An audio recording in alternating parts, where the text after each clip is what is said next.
Hello, hello, hello. Welcome to the Taking Back You Momcast. Hi guys, how you doing? It's Dani Carter-Iddens, your host, and in a few short minutes, we are going to be joined by Ann Kidder, the founder and creator of KidderBug Kreations. You guys, this week, Ann is going to talk to us about navigating our grief. And you know what? In the last few weeks I've gotten to know Ann really, pretty well for people who have never met face to face, and I can tell you she is an amazing person to speak on this topic. Let me give you a little bit of a backstory about Ann. We're going to talk about it more in the episode, but about 10 years ago, Ann suffered the loss of her mother, which was the catalyst that began the process of her losing 4 family members in just 3 short years. So if there's anybody who can help us navigate grief, I think it's her. And what's interesting and amazing out of her story is that from grief, she's created something beautiful and something amazing that she can share with people all around the country. And so I really wanted her to come on today because I think grief is just another one of those things that us as moms, we don't necessarily allow ourselves to experience or to go through or to navigate. And I thought that Ann was the perfect person to come on and talk to us about such a delicate topic. You will be able to hear her heart. She's such a wonderful woman. She's so sweet. And so I'm going to share a little bit more about her after the episode is over, but I hope that you can take something from this episode. I hope that you can learn from this episode. I know I learned so much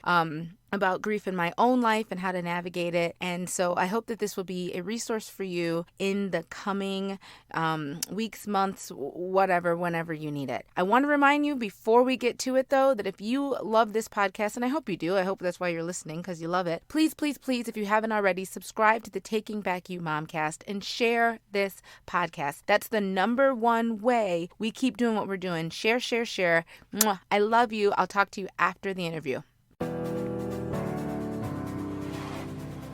Coming to you straight from Indianapolis, aka the Circle City, this is the Taking Back You Momcast.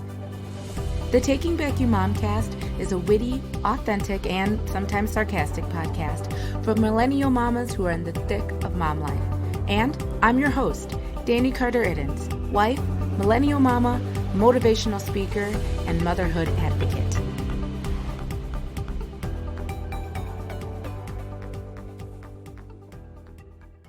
Hello, hi, I am here with Ann Kidder of KidderBug Kreations. How you doing, Ann? Hi, I'm good, Dani. How about you? We're here. That's kind of my official stance on this time right now during coronavirus, is we are here. But thank you so much for being on the show today. And you guys, Ann is an amazing woman. I reached out about a month ago, because I had some topics that I wanted to discuss in the show. And one of them was not so fun, and it was on grief. And Ann offered to come on the show today and kind of talk to you guys about her journey and her experience, and kind of what she does and how she handles grief in her life. Ann is the owner and creator of KidderBug Kreations, which is an online blog and shop that helps to nurture family relationships across generations through perfect, personalized, handcrafted gifts that she calls memory items. And so, like I said, today she's going to talk to us about grief and, a little bit about how it affects our lives as moms. And Ann, she knows. Ann lost 4 family members in just under 3 years, and the first of which was your mother, correct? Correct. Yes. Okay. And then so basically kind of how KidderBug Kreations started was she was looking for comfort during the process of grieving her mother. And so she wanted something to hold that reminded her of her mom. And so I think this is really, really sweet. And I just love it. You made a memory bear from your mom's nursing cape that she got when she graduated from nursing school. And it kind of dawned on you at that point, like, hey, I'm sure other people would really, have a desire to have something that, they could hold, or, have with them that, may have a piece of a, loved one that they've lost. And so that's kind of how Ann got started. And she lives in North Dakota. And you guys, like I said, we only have moms on here. So she is a mom. She's a mom of 2 adult daughters. And she has been married for 29 years. So, and you already win the award I think you are our longest marriage on the show. 29 years is awesome. When is you guys' 30th? Next year. Next year. Oh my gosh. Well, congratulations. I think it's, we always hear long marriages and it's like, whatever. But it's nice to actually know somebody who's been married for a long time, and that's awesome. So congratulations on that. And just, on everything that you're doing. So I want to thank you for being here, because this is a hard topic. This isn't sunshine and puppy dogs. This is something that we all go through, but I think we don't really want to talk about because it's not necessarily very fun. And Anne, you created KidderBug Kreations because of your own need for comfort while you grieved your mom and your subsequent loved ones. So can you tell us just a little bit more about the process that led to you creating your memory items? Well, right after my mom passed away, I just remember desperately wanting to hold something of hers. And so I grabbed an article of clothing that he had always had. And it felt good to just hold something. It wasn't the same as holding her or giving her a hug, but it somehow comforted me and calmed me. And so as I was going through all of her items, I found her nursing cape.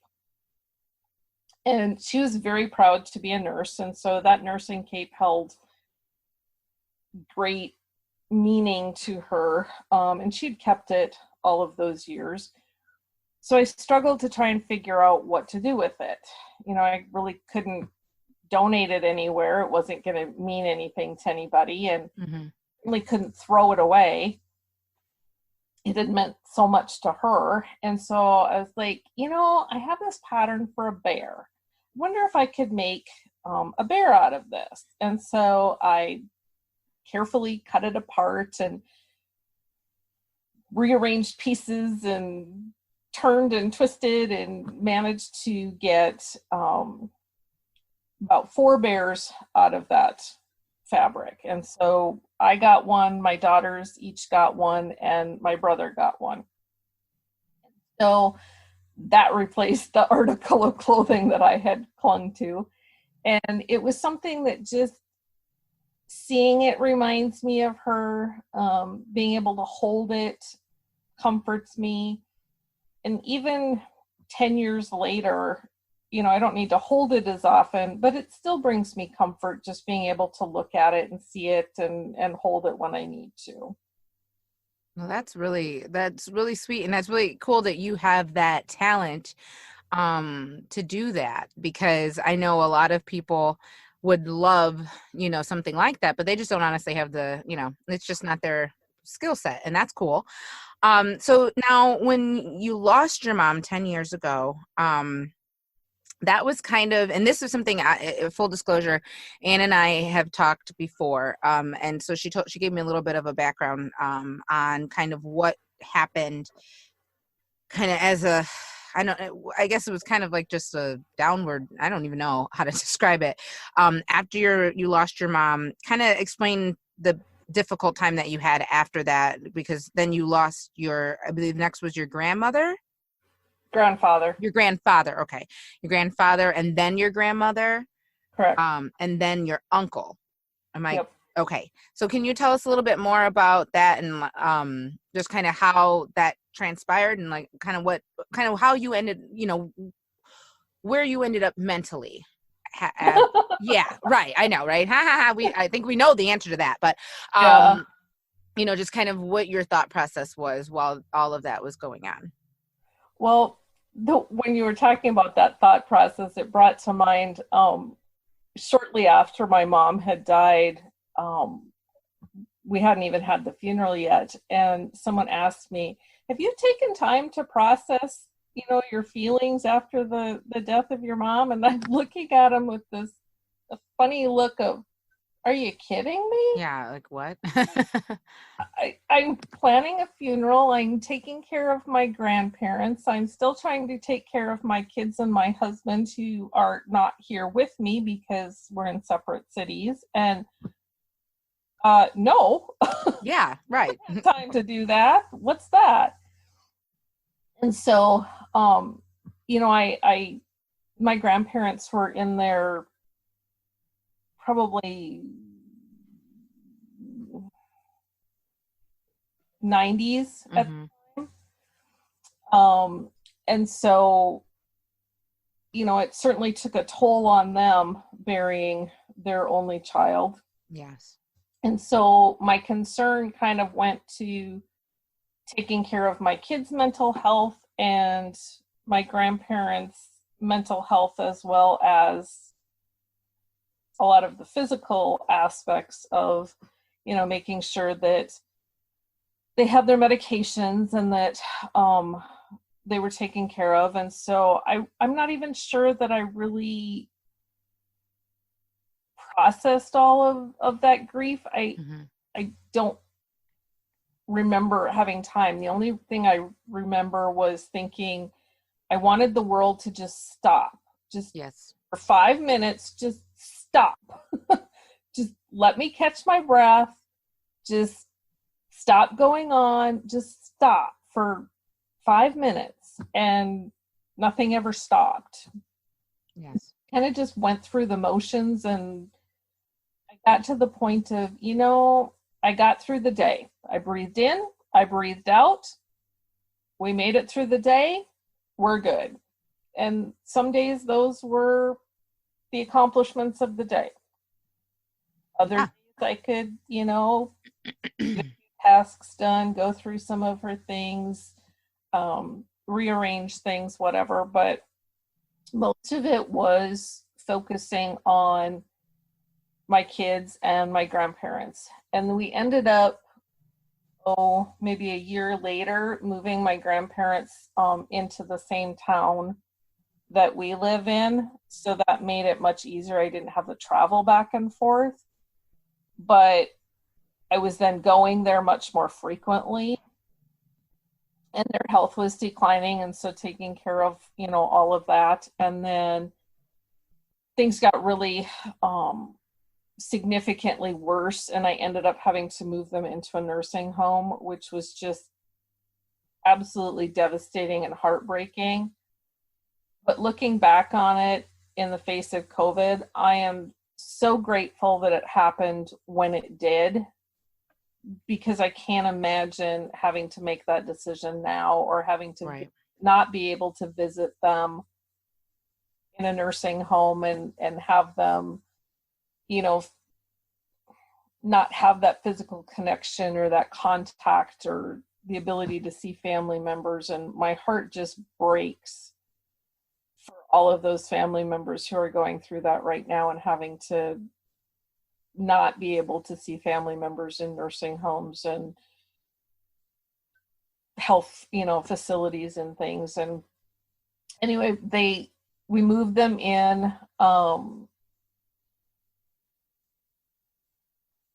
probably March, and within about 2 weeks, my grandfather passed away. Mm. And that, I think, was almost worse than losing my mom, just because it was another blow. Hmm. And it left my grandmother alone. And they had been married for probably around 70 years. Oh my gosh. And had never really been apart since the war. Yeah. And so then it was constantly taking care of her and still taking care of my kids, and trying to make sure that schedules and routines stayed as normal as possible for my kids, while still trying to constantly visit and take care of my grandmother. Even though she was in the nursing home, I was over there pretty much every day. And then she deteriorated um, after about 10 months, and we spent 2 months or 2 weeks of agony as she passed away. And at that point, I was just pretty much numb. Yeah. You know, it was kind of just one blow after another. And I have a strong faith, which I think is probably the only thing that got me through any of that. And after she passed away in January, um, okay, you know, that's it. We're done. Mm-hmm. We don't need to lose anymore. We're good here. And kind of tried to get back into the quote unquote normal part of life. And then that November, I got a phone call that my uncle had passed away. Oh my gosh. So I'm like, are you kidding me? Right. And so I really searched for those things that gave me comfort, and again went back to creating and sewing and making pillows out of shirts from my grandfather, and I made some ornaments that had my grandparents' names and death dates on them, so that I could still hang something to remind me of them, you know, each Christmas. And kind of decided at that point that, you know, those things really brought me comfort. And I'm a huge believer in having something to physically, tangibly hold. Mm-hmm. Really does help with the grieving. It certainly doesn't bring them back. It doesn't erase the pain. But there's just something about that power of touch and hug and having something to hold. And so I started finding a bunch of different designs to be able to put on pillows and make things from clothing of loved ones. And I've found a lion pattern now that I've added to my inventory, and I have a hippo, or not a hippo, an elephant pattern.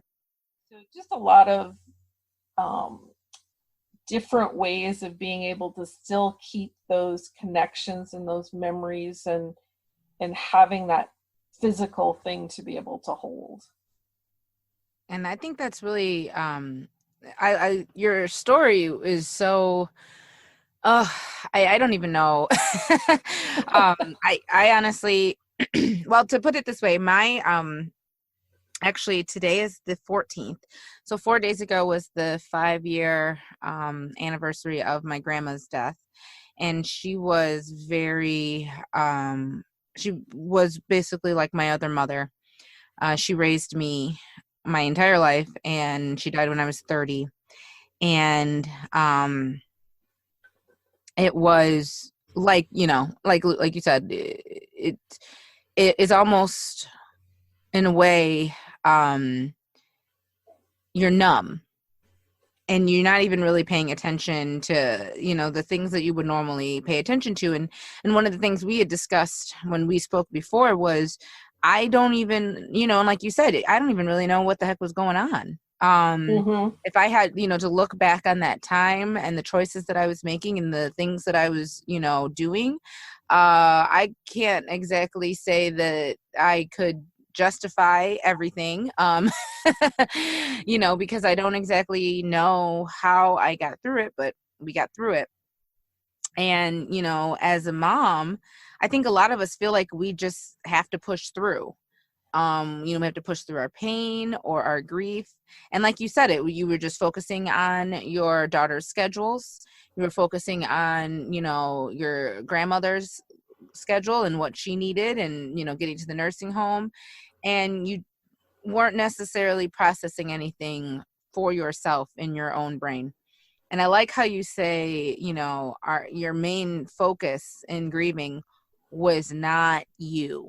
You didn't really think about you and how this was affecting you.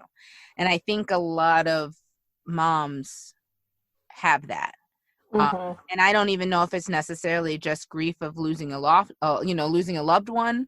I think it could be, in experiencing grief of their life that they no longer live because of, whatever, being a mom, being a wife. Now things change, or miscarriage, or anything like that. I feel like there's a grieving process that we don't always allow ourselves to go through and to accept, or we feel like we need to kind of expedite the process, which is just not a thing. Mm-hmm. It's just not a thing. Like we want it to be, but it's not.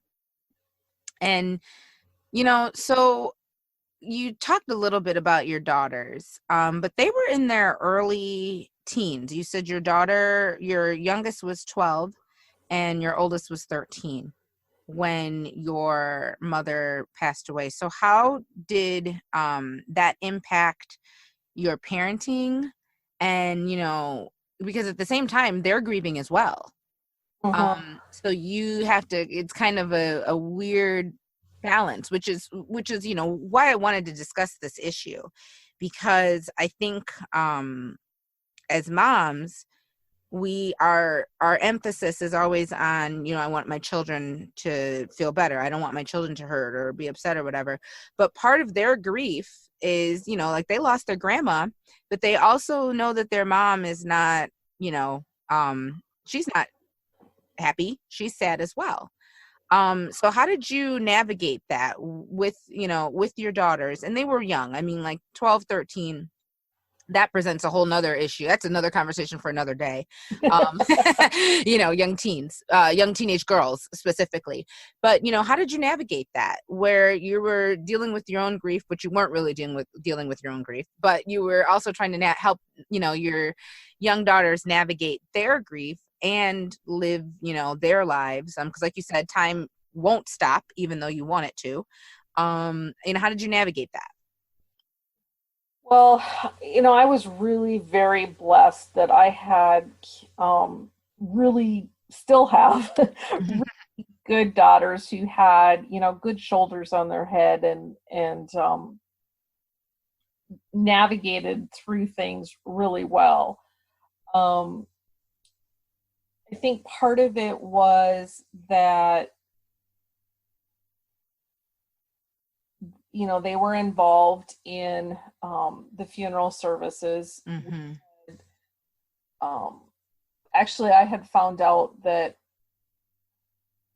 mom was going on hospice, and we had decided to put her on hospice probably about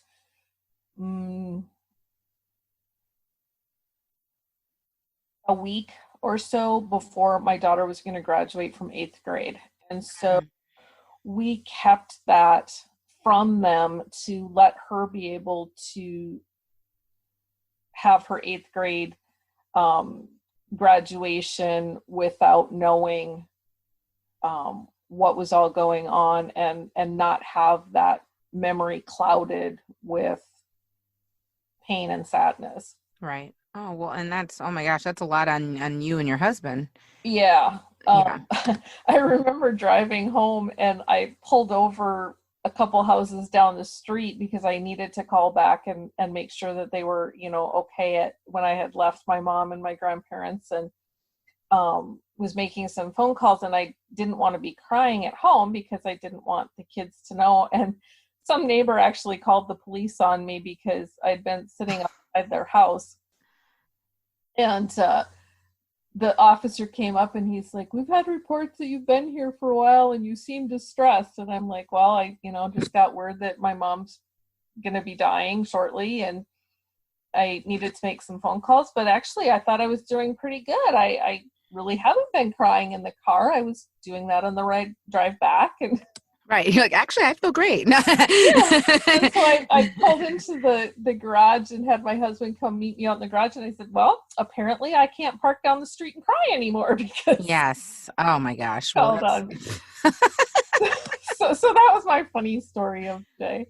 Like, mind your own business, Karen. Yeah, I still to this day don't know who did it. But yeah. anyway. But yeah. Yeah, so we decided that, we were going to keep that a secret until after graduation. And then we drove down to be with my mom and my grandparents and get her situated on hospice and get, all of the planning stuff done.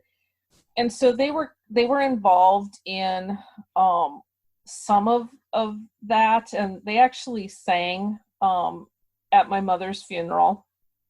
Oh, that's awesome. My youngest had written a song as well, and she did that at the prayer service. So allowing them ways to process their grief through that. Like my youngest one really processes her feelings through writing songs. And so that was therapeutic for her to be able to write that song and then be able to sing it. They both sang at the funeral, which I think then helped them as well. Lots and lots of hugs. Yes. Lots and lots of tears. We talked about how my mom had a very difficult life, and in reality was diagnosed with cancer when my brother was born, actually. She was in the hospital after delivery and was diagnosed with cancer. So can you imagine just having delivered a baby and being told that you have... Oh my gosh. So, she had survived all of that, had raised 2 kids, got to see grandchildren. And so even though she had a very difficult life, she was very blessed with as much as she had gotten. Right. So ultimately she didn't end up dying from cancer, which was a little bit ironic, but we talked about how, she was in heaven and it was a better place, and she could dance and she could do all the things that she hadn't been able to do, here on earth. And I think that definitely helped them. Yes.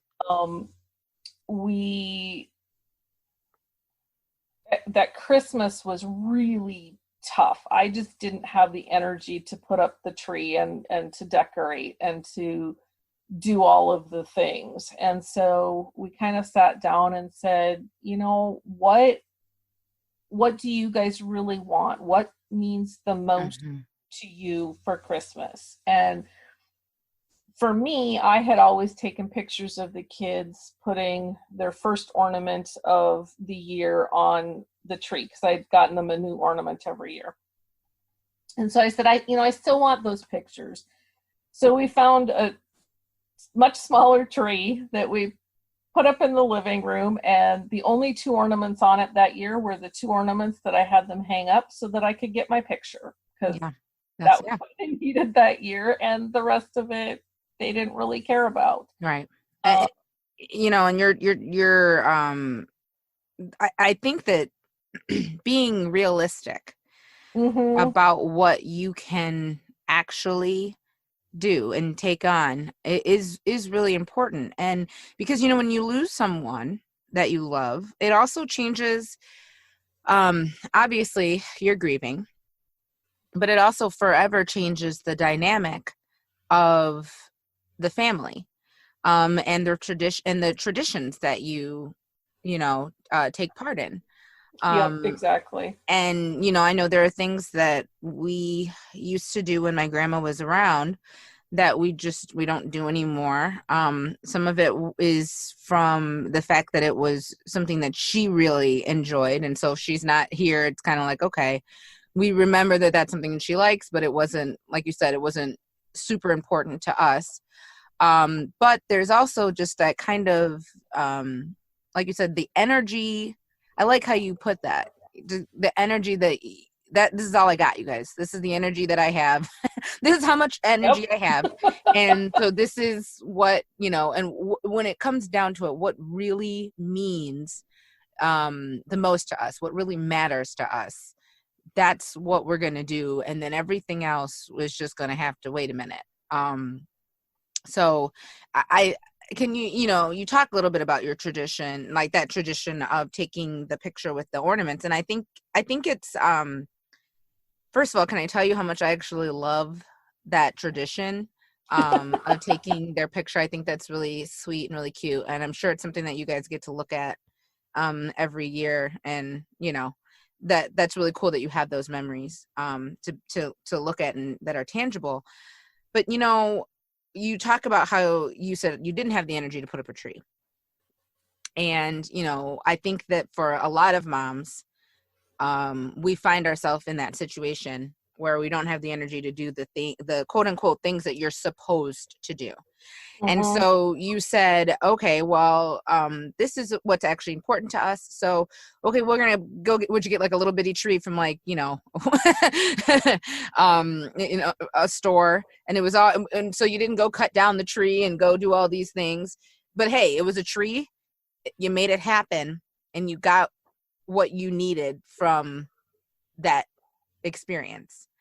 And I think, giving yourself the permission to admit that it just is not happening this year.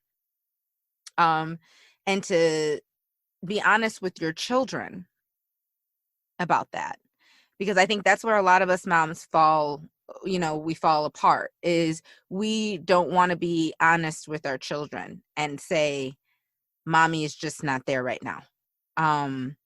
We don't, mom can't right now. This is what I can do. So let's figure out how to make this happen within those parameters. I think that's where a lot of us moms have a hard time.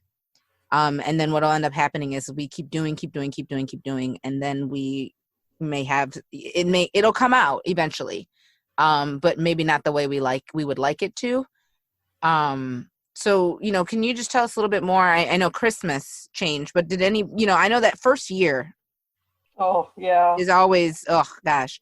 And that's what, my biggest prayer for anybody when they lose a loved one is I always just pray that peace comes over them, especially during the first year. Mm-hmm. Because there is nothing, I'm my worst enemy. I wish somehow we could just go to sleep and wake up, maybe about 18 months later. Because that first year, 2.5. All right, you want a whole nother year after that. You're like, okay, let's just do 2.5 years. Because I just feel like that first year, everything is just like you just keep getting like kicked when you're down. Yep. It's like, oh, Christmas, cool, awesome. Okay, Easter, perfect. Thanksgiving, great. Their birthday. Well, and then there's that. It's just like the day that the call came, and this is the day that they died. Yes. That we have the funeral, and this is the day that their birthday, and every day. And I remember even Facebook was getting me because I had taken a picture that I had posted. I happened to be, when we kind of figured out things were going downhill quickly, I was at my best friend's house, and my grandma had called me, and she was talking, but the words weren't coming out right. And but I took a picture of that day and I posted it on Facebook because I was with my best friend. And we were having a good time because our children, she was pregnant at the time, and she wasn't pregnant. Somehow, we didn't have our babies. Somehow our babies were with, like, I think my husband had taken our son, and then the father of her child had taken him. So we were like two young moms, no children, and we were at her house having a good time.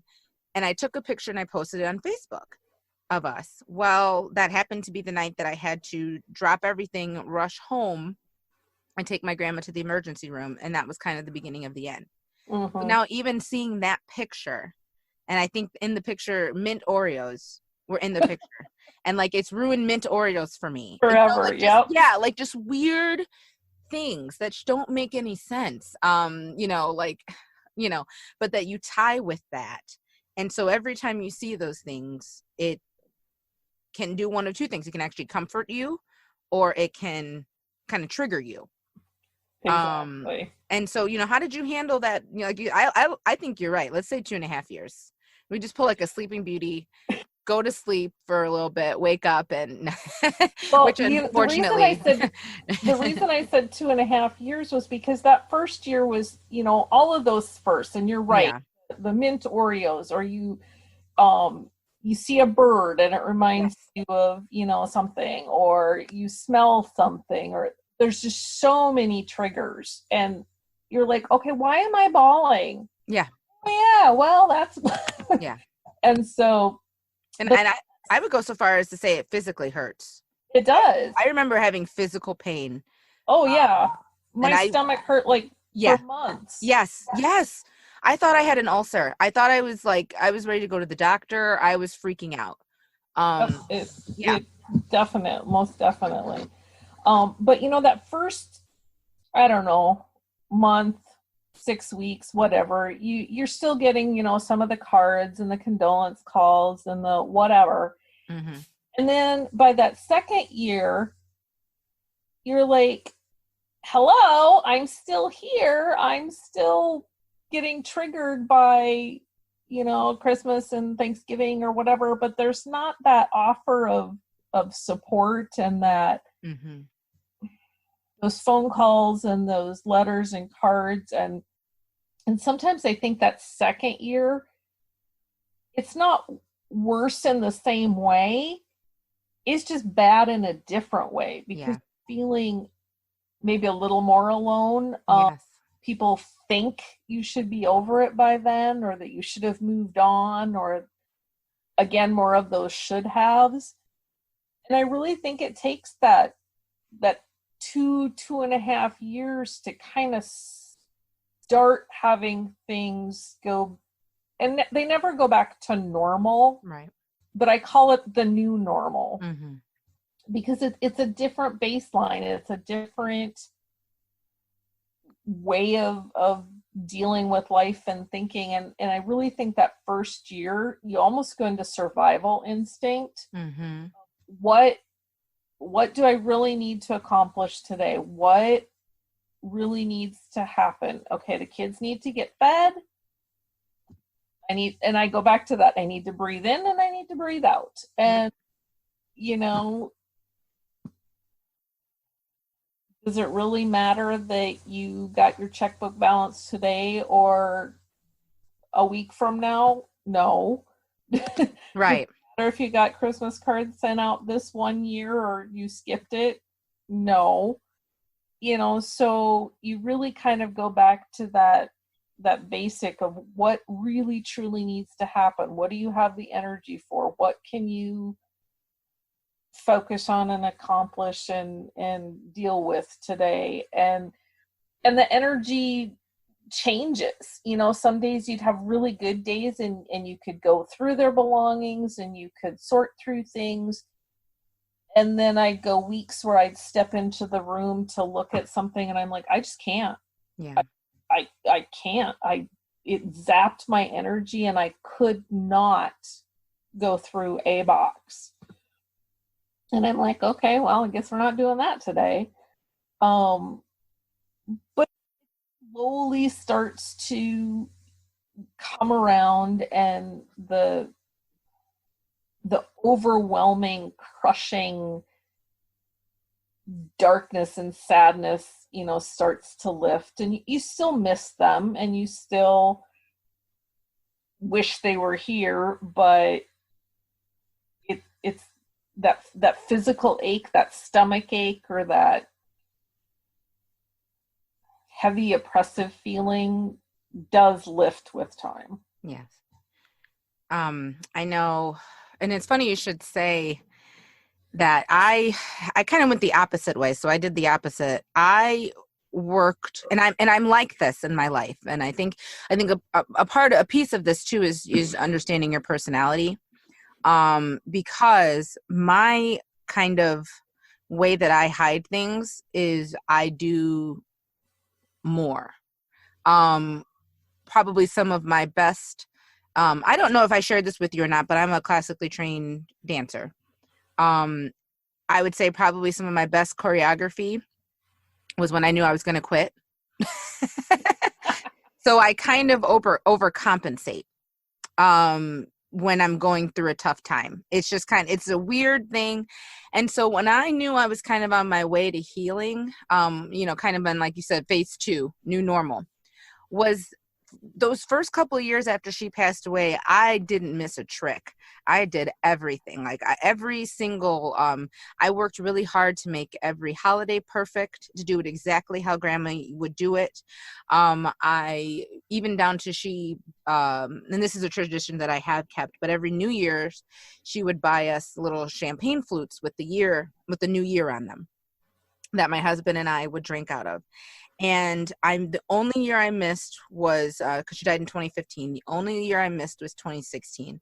And I still want to punch myself in the face to this day. Like it actually like makes me so angry right now that I missed a year. But I think I can go ahead and give myself some grace on that. I get it. But it was just one of those things I just completely forgot until it was like time. And then I was just like, we don't have the glasses, Yeah.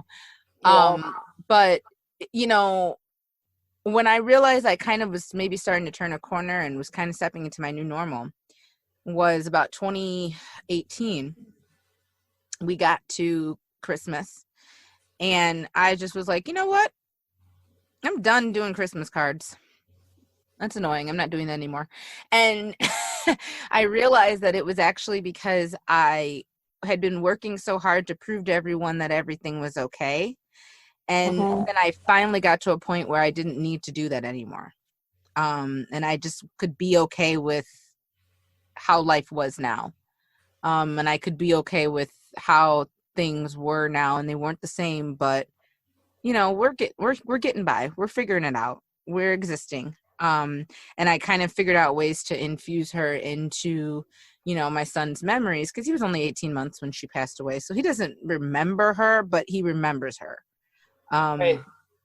And, I'm always very quick to tell him, like, oh my gosh, when you make that joke, you remind me of grandma. Or when you make that face, you look just like your great grandma. Or some, stuff like that, where he's never going to actually have a physical, a mental image of her from his own brain, because he was too young.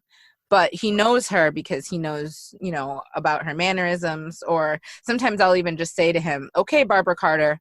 And he knows that, oh, I must be doing something like grandma would have done, or made a comment like grandma would have made. But yeah, I feel like it can kind of go either way. Like you can kind of raise the white flag at the beginning, or maybe you can be honest after a couple of years with yourself and say like, okay, I can actually rest now, and I can relax, and I'm okay. And I think, a lot of times you'll cycle between the two too. Yeah. I agree. Like I said, there's days that you've got the energy and you're pushing through, and you're, really trying to prove to everybody that you've got this under control. And the next day you crash and you're like, I need to give myself some grace and just focus on what I need to do for the day. Yeah. I agree with you. I think that's, and that's, again, that's really hard for moms. Because we work, 25/8, Oh, yeah. And so for us to, and there were days that I just didn't get off the couch. And like you said, I'm also lucky enough. I have an amazing husband who he could tell those days, and he never said anything. He never made me feel bad. He would just handle it that day. And it was almost seamless. And actually my mother-in-law was actually very helpful as well. She would just, sometimes, and at that time, we only lived 10 minutes from my in-laws now, but at the time we lived 2.5 hours away from them. And I remember there would just be times when she would call and she would just say, can I come get Alex for, the weekend?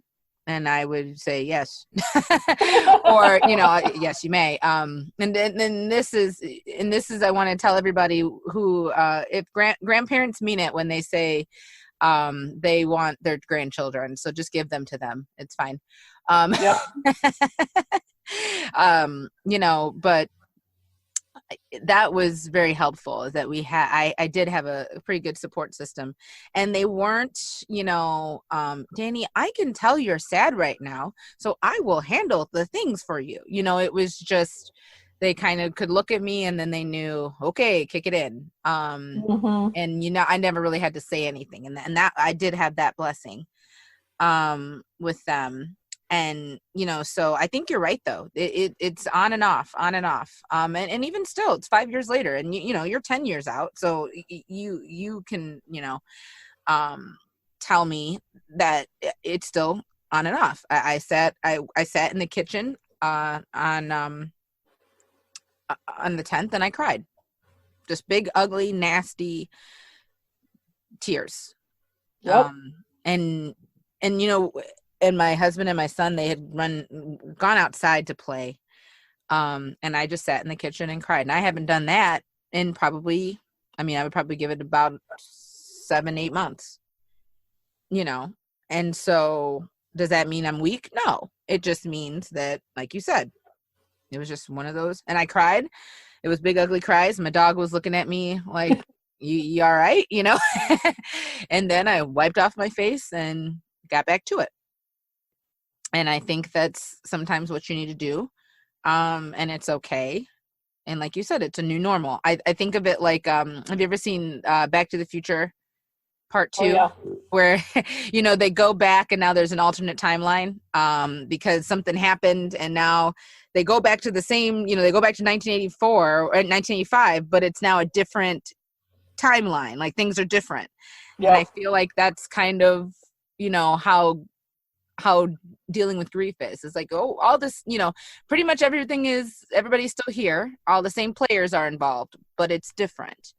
And it doesn't necessarily mean it's like awful, but it's just different. And you just kind of have to learn how to exist in that new normal. Yep, exactly. And so I absolutely love your kind of answer. And there's no one right way or wrong way. But I kind of love how you answered this question of how to handle your grief with, your memory bears and your memory pillows. Because I think that this is something that so many people don't even necessarily understand how to express, this desire to hold something. Because really, at the end of the day, you want to hold your loved one. Exactly. That would be the ideal, but that's not possible.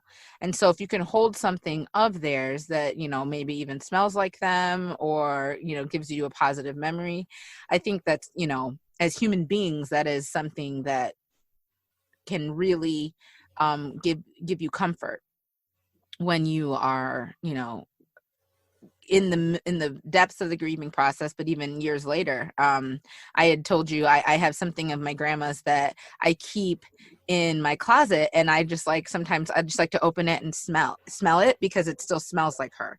And maybe that's weird, but it just kind of calms me down when I have like those weird moments of like, panic almost.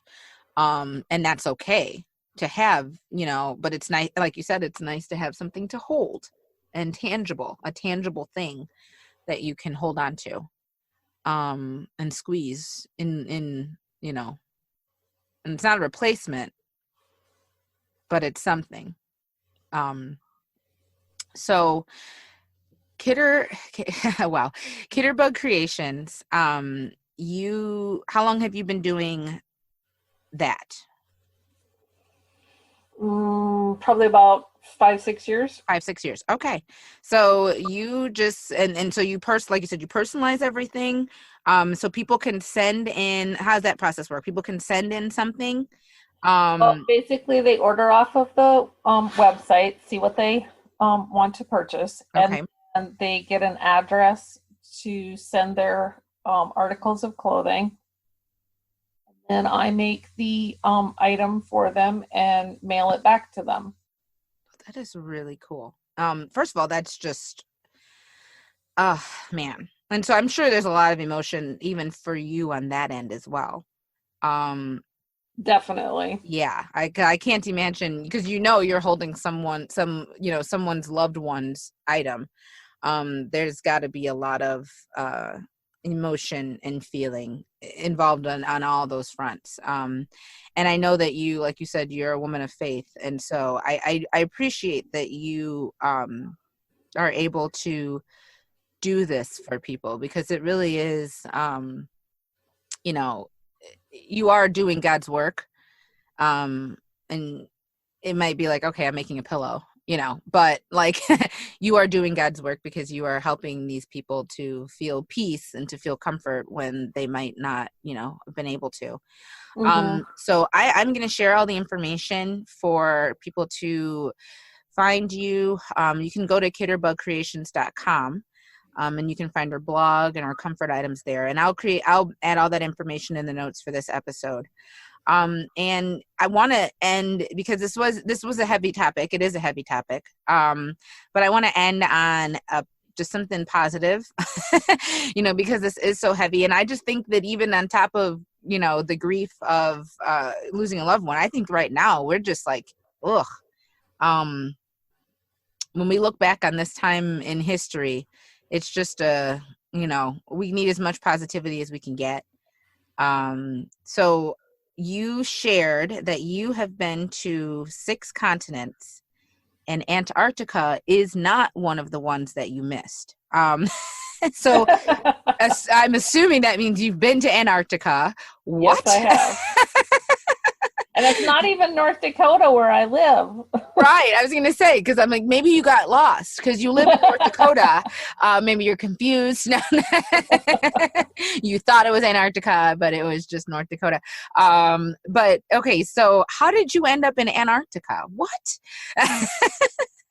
Well, a friend of mine and I try to travel together about every other year, and we usually do a big major trip. And one of our goals has always been to see all of the continents. And so the funny part of the story is that she is always cold and I'm always hot. So the running joke is that both of us have to be semi-uncomfortable on the trip, because if either one of us is really, really happy, the other one is really, really miserable. So she dragged me to some horribly hot, humid place where I was melting into a puddle. And it was my turn to pick the next trip. And I looked at her and I said, "We're going to Antarctica." Oh my gosh. And so, of course, since we both had wanted to see all of the continents and it was on her bucket list as well, we went. But it was technically warmer in Antarctica when we were there than it was back home in North Dakota. Because their seasons are opposite. So yes. We were there during North Dakota winter, but Antarctica summer. And I actually have pictures of me walking around on Antarctica land without a coat. Oh, wait a minute. That's not, no. Yeah, it was great. It was so much fun. It was amazing to see the icebergs and the wildlife and the scenery, and it was just an incredible experience. Well, that is so cool. Most people tell me, like a funny little anecdote, and then I'm reading this and I'm like, Antarctica, what? I got to tell you, in my brain, Antarctica is like this tundra, like frozen tundra that like is uninhabitable by all man. And so I was just like, how in the world did that happen? Which I got to tell you, I am that friend that is always cold. And so I get it. I understand your friend's pain. My husband, when we were dating, he went to college in Minnesota, which, Minnesota is another one of those states where in the winter, right next door. Yes. So he took me to, he wanted me to meet all his friends. And 2 of his friends had a house. They had not left Minnesota after graduating from college. And so he wanted me to meet everyone. And so he decided during Christmas break, we should go up to Minnesota. So here it is, the last week of December. And we are in the car. We're driving up because one of his really good friends lives in Chicago, and at the time we were living in Indiana, Northwest Indiana, which is like basically a suburb of Chicago. So we decided to all drive up to Minnesota together. So we went to Chicago, and his friend, who is Puerto Rican, is extremely hot-blooded. And so we are driving to Minnesota, and I swear to you, he has the windows open because he's hot. I'm in the back seat because you know how wind blows. When the windows are open, the wind always blows to the back. I have never been so cold in all of my life. And I was just cold. I was cold for a week. I was cold at these people's house. I was cold anytime we went anywhere. We went to the mall. He took me to the Mall of America. I couldn't even enjoy it. I think that's the only time I actually warmed up was at the Mall of America, and I didn't want to leave because I was like, this is the warmest place here. I'm like, I don't even know if anybody really cares about the mall. It's just warm here finally. And so I've never been so cold in all my life. And so the next year when he was like, oh, so-and-so was wondering if we wanted to come to Minnesota. And I was like, yeah, in July. Like, we are not going back there ever again in December, January. You can bet on that. Oh my Lord, I've never been so cold. So yeah, I understand as the friend who's always cold, and she lucked out, that you didn't take her there in the dead of Antarctica winter, the Antarctic winter. So, well, thank you so much, Anne, for coming on the show today and for, talking to us about this topic. It's not a particularly sunshine, puppy dog one, but it is something that I think is important and it really needs to be discussed. And I know that there are so many moms who are dealing with this or who have dealt with this. And so I just wanted there to be a resource for people. And also just because I think you are a wonderful person, you're a wonderful human being, and that, the fact that you offer something to, help people, while they're grieving and even after that, and like you said, that initial time, just to have a memory item to have of their loved one. I think that's so it takes a special person to be able to do that for people, because like I said, I'm sure there's a lot of feelings involved on your end every time you get someone's loved one's item. Most definitely. In Yes. fact, that's part of the reason it took so long for me to kind of start adding them to my inventory. I just wasn't quite mentally and emotionally there yet. Yeah, and I get that. I totally get that. It is amazing work. It's also heavy work. I can totally understand that. But if you do want to learn more about KidderBug Kreations, and I really, I think and I don't know, I think you have a great thing. It's nothing that I ever would have thought of in a million years. But now that you've taught me about this, I can't understand what we were doing before it. You know what I mean? I think it's a really, really great thing that you're doing. If you want to learn more about her, go to KidderBugKreations.com. And like I said, I'll put all the information for how you can get in touch with her. She's on Facebook.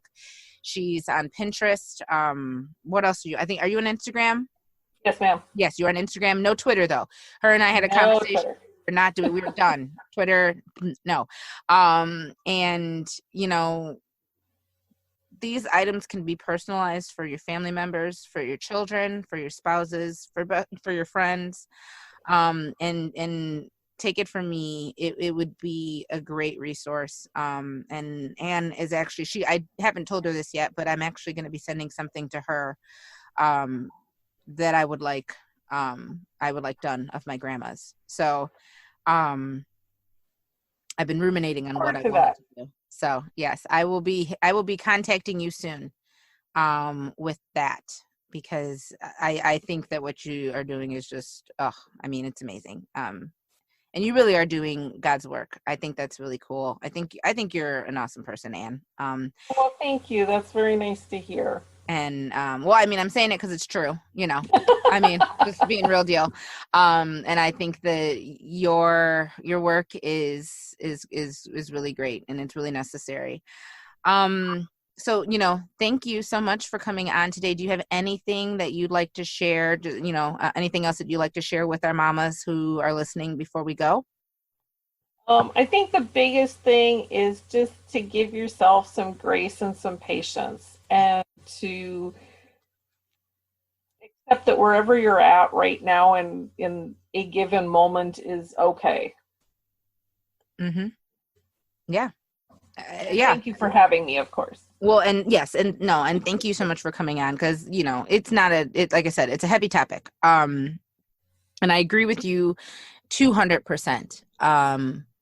And that's probably one of the, I guess if I could say, one of our mission statements is, you know, for moms, is that we have to work on, part of our mission is to work on being okay with being okay.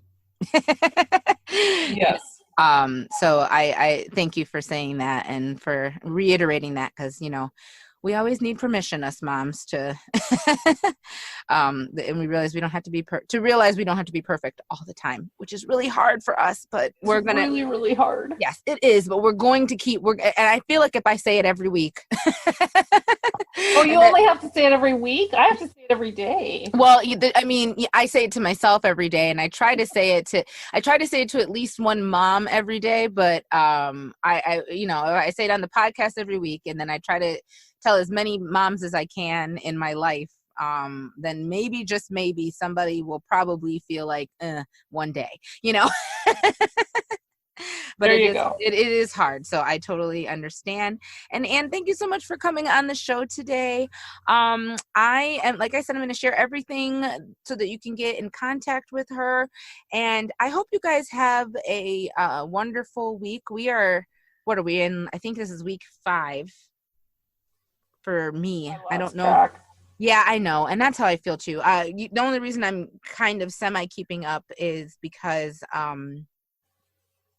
I want to know the dates, just for, like, you know, memory purposes. I've been kind of writing things down so that we can go back and taking pictures, so we can, you know, we'll be able to go back and look at this time period, the COVID-19 time period, and be able to share kind of what was going on.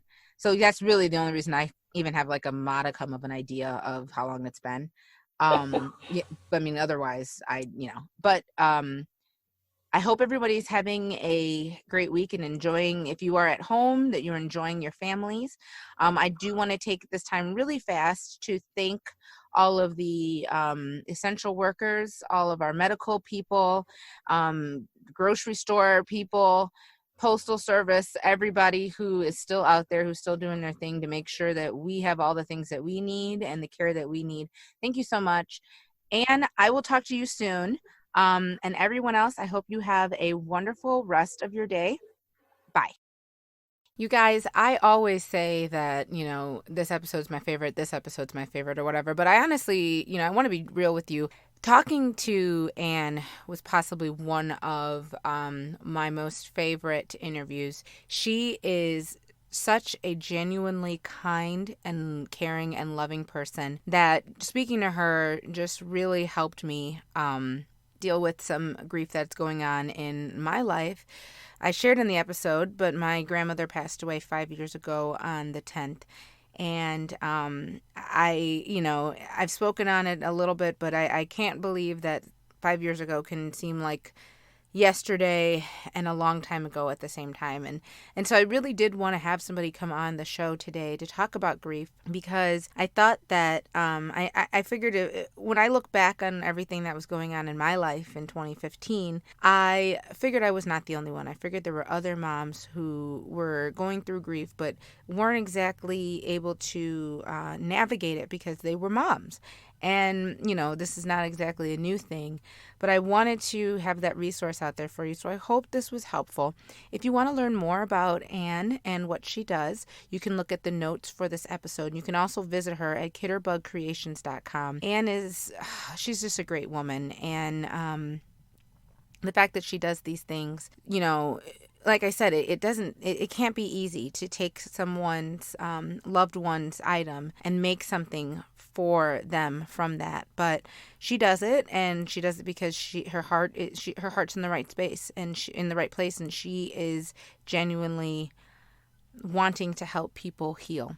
So I hope you enjoyed this episode. I hope you have a wonderful rest of your week. I will be back next week with another amazing person. Her name is Amber. And she's going to talk to us all about building up our creative side and exploring our creative side as moms. Can't wait. Talk to you soon. Bye. Thanks so much for listening. For more information on Taking Back You and the Taking Back You Momcast, visit us at takingbackyou.com. From there, you'll be able to follow us on social media, listen to past episodes, and learn all about the mission of Taking Back You. Be sure to subscribe to get future episodes.